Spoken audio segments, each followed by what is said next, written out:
Hey students, the next topic we are going to see is about the horizontal oscillations of a spring. Okay, so consider a spring which has been connected in the horizontal direction, and if this is made to oscillate, yes, we are going to find what is the frequency as well as the time period. Okay, for this, consider a system which is containing a block of mass m attached to a massless spring with a stiffness constant or force constant, spring constant, which is K. Okay, so this is a spring and this is a mass which has been attached. Okay, and it is attached on a smooth horizontal surface.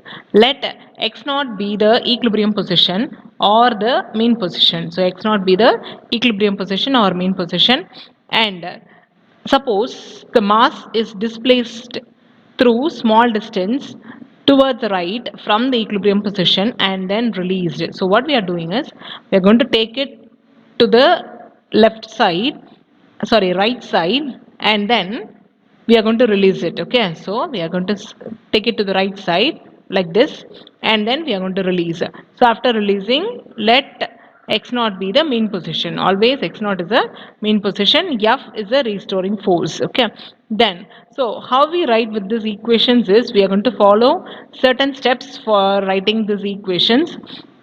First one is f is equal to f, that is proportional to x. Okay, so this will be the first step.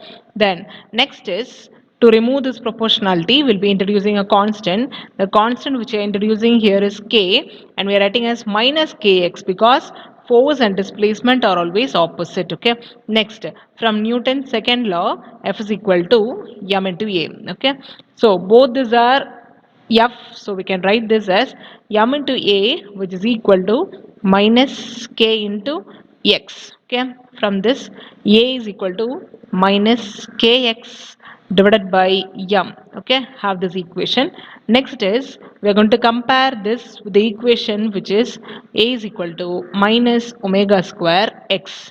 Now both these are a. Again comparing these two equations, so we get minus omega square x, which is equal to minus kx divided by m.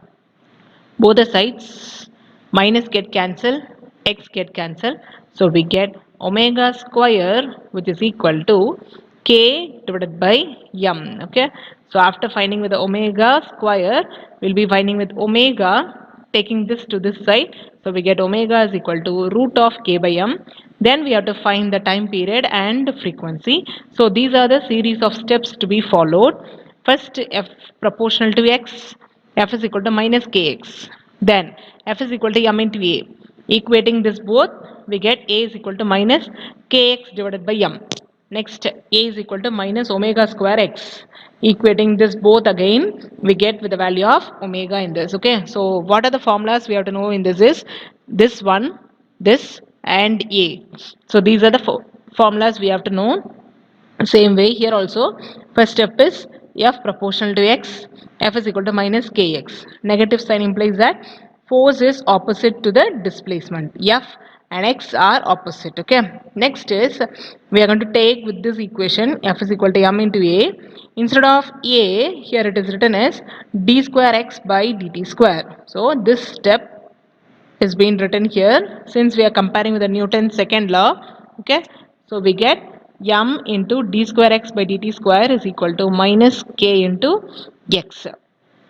Then m, we are going to bring it to other side, so we get minus k divided by m into x. Okay, then again this can be compared with the equation of a is equal to what, minus omega square x. Okay, so this is also a, this is also a, so we can write this as minus omega square x, which is equal to minus k divided by m into x. Again minus get cancelled and x get cancelled, so we get omega square is equal to k by m, then omega is equal to root of k by m. Yes, clear with the steps. Okay, then formula is f is equal to omega by 2 pi. Substituting this value of omega in this, so we get 1 divided by 2 pi separately, and this, so it is root of k divided by m.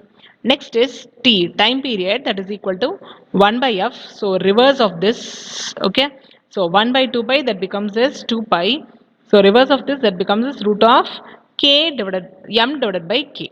Okay, so we have got the equation for frequency and time period, okay, from this horizontal oscillation of a spring. Yes, clear? I'll say the steps once again. F proportional to x, then F is equal to minus kx. Next is from Newton's second law, F is equal to m into a.